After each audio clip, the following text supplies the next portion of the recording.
Doctor Mohammad Yunus সাহেবের নেতৃত্বাধীন অন্তর্বর্তীকালীন সরকার এই মুহূর্তে সবচাইতে বেশি চ্যালেঞ্জ মোকাবেলা করছে এবং সেটা আমরা দেখতে পেয়েছি গতকাল রাতে গাজীপুরে যে ঘটনা ঘটেছে। খুব অবাক হয়েছেন সোশ্যাল প্ল্যাটফর্মে যারা এই খবরটি দেখেছেন সবাই।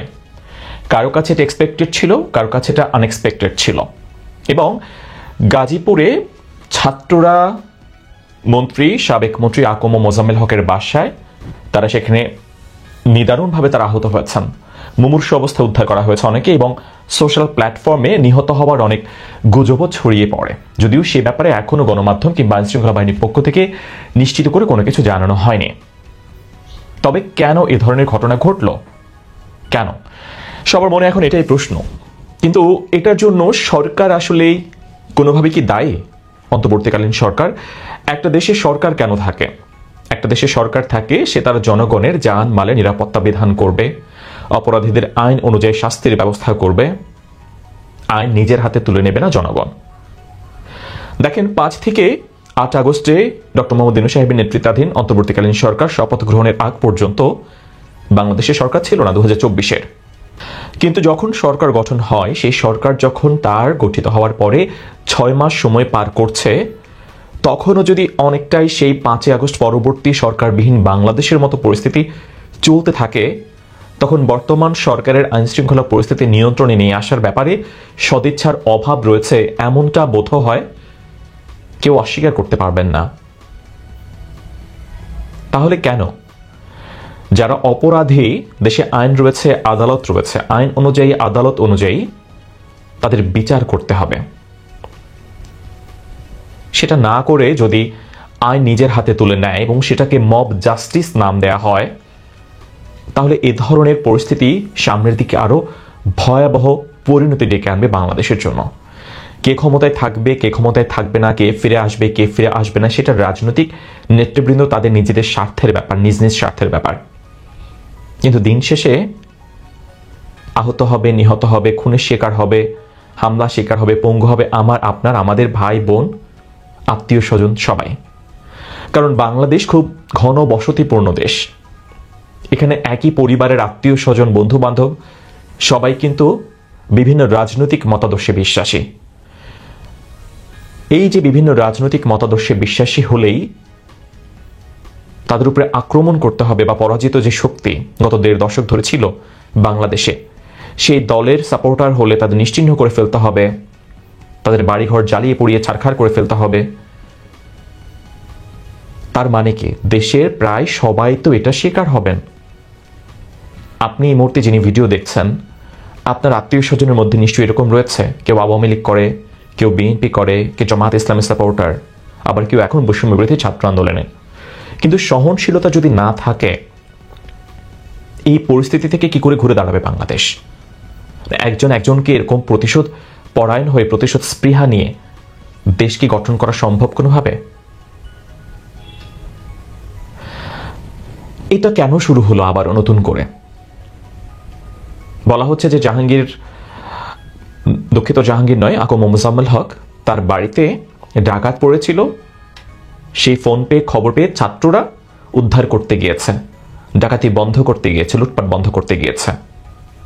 বন্ধ করতে যাওয়ার পরে অন্য একটা গ্রুপ এসে ছাত্রদেরকেও ডাকাত মনে করে প্রচুর বেদম প্রহার করে, খুব বাজেভাবে। একজন মনে হয় আইসিইউতেও রয়েছেন এবং আইনশৃঙ্খলা বাহিনীর হেল্প চেয়েও হেল্প পাওয়া যায়নি। এখন এই যে ন্যারেটিভটা, এই ন্যারেটিভ দুরকমভাবে আসছে সোশ্যাল প্ল্যাটফর্মে। কেউ বলছে লুটপাট চালাতে গিয়েছিল ছাত্ররা, তাদেরকে এলাকাবাসী প্রতিহত করেছে, মারপিট করেছে।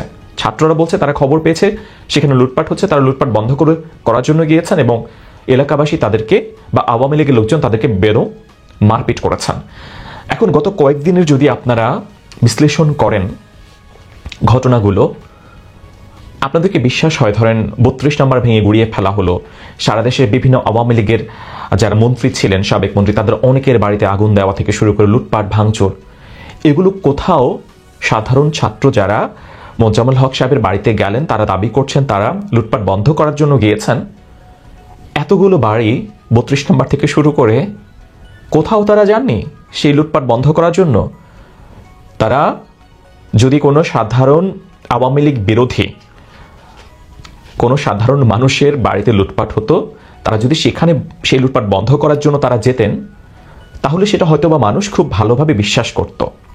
কিন্তু যেখানে ছাত্ররা বা উপদেষ্টা নয় বা সমন্বয়করা তারা বলছেন যে আওয়ামী লীগের মূলোৎপাটন করা হবে, শেষ করে দেয়া হবে, সেখানে ছাত্ররা আওয়ামী লীগের একজন মন্ত্রীর বাড়িতে লুটপাট হচ্ছে, সেগুলো বন্ধ করার জন্য ছাত্ররা যাচ্ছিল। কোনটা সত্য কোনটা মিথ্যা জানি না, গণমাধ্যমে একই রকম ভাবে দুদিকের বক্তব্য এসেছে। আমি কারো পক্ষ নিয়ে বলছি না, আমি দুই পক্ষের বক্তব্য আমি তুলে ধরেছি এবং আমি আমার যুক্তিগুলো দেওয়ার চেষ্টা করেছি। বাকিটা আপনারা যারা আমার ভিডিও দেখেন নিয়মিত, আপনারা জানবেন আমি এই কথাগুলো কতটুকু অযৌক্তিক কিংবা কতগুলো বা কোন কথাটা যৌক্তিক সেটা আপনারাই বিচার করবেন। কারণ দিন শেষে আমার কোনো বক্তব্য নেই। আমি আইনের প্রতি শ্রদ্ধাশীল, আদালতের প্রতি শ্রদ্ধাশীল। বাংলাদেশ একটি স্বাধীন সার্বভৌম দেশ, বাংলাদেশে এই মুহূর্তে একটি সরকার রয়েছে। আমি দেশের আইনের প্রতি শ্রদ্ধাশীল। আমার নিজের কোনো বক্তব্য নেই, এটা আদালত এবং আইন বিচার করবে। কিন্তু পরিস্থিতিগুলো খারাপ হতে দেখছি আমরা। এই স্বপ্ন কি দেখে বৈষম্য বিরোধী আন্দোলনে সাধারণ মানুষেরা সায় দিয়েছিল, যুক্ত হয়েছিল, সমর্থন জানিয়েছিল, প্রোফাইল লাল করেছিল? আমার কাছে অন্তত তা মনে হয় না। কারণ আপনি যদি বারংবার বলেন যে 1.5 দশক ধরে, যেমন যেটা শেখ হাসিনা করতেন, দেশে কোনো দুর্যোগ হলে, কোনো খারাপ কোনো ঘটনা ঘটলে শেখ হাসিনা তখন দোষ দিতেন যে বিএনপি জামাত এটা করেছিল, এখন আমরা এটা করছি। বা শেখ হাসিনা যখন খালেদা জিয়াকে বাড়ি থেকে বের করে দেওয়া হয়, বা যখন খালেদা জিয়াকে জেলে পাঠানো হয়, খালেদা জিয়া যখন অসুস্থ তাকে যখন বিদেশে পাঠানোর কথা বলা হয়, এই ব্যাপারে সাংবাদিকরা যখন প্রশ্ন করতেন, শেখ হাসিনা তখন উত্তর দিতেন যে আপনাদের দরদ বেশি, আমার উপর তো 21শে আগস্ট গ্রেনেড হামলা হয়েছিল, সেটা নিয়ে তো কই আপনারা প্রশ্ন তোলেন না। মানে শেখ হাসিনা যেরকম ভাবে উত্তর দিতেন, বর্তমান সরকারকে ভিন্ন রকম উত্তর দিচ্ছেন। তারাও অনেকটা একই রঙে একই ঢঙে তারা কথা বলছেন যে গত 1.5 দশকেও অনেক হয়েছে, সেটার তুলনায় আমরা কিছু করছি না, বা সেটার প্রতিফলন এটা, সেটার ফলাফল এটা।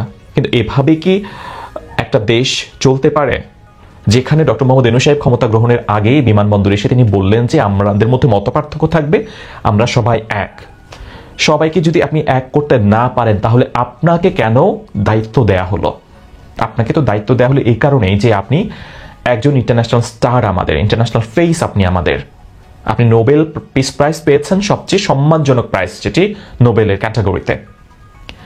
আপনার আওয়ামী লীগের কোনো প্রীতি নেই, বিএনপির কোনো প্রীতি নেই, জামাতের প্রতি কোনো প্রীতি নেই। আপনি একজন নিরপেক্ষ মানুষ হয়ে আওয়ামী লীগের যারা যারা অপরাধ করেছে, যারা যারা গণহত্যার সঙ্গে জড়িত ছিল, যারা যারা লুটতরাজ করেছে, অর্থ পাচার করেছে, আপনি তাদেরকে ধরবেন, তাদের আপনি কঠোর শাস্তির বিধান করবেন, আইনি পথে মোকাবেলা করবেন। কিন্তু আমরা সেটা দেখতে পাচ্ছি না। আইন শৃঙ্খলা পরিস্থিতি ঠিক নেই।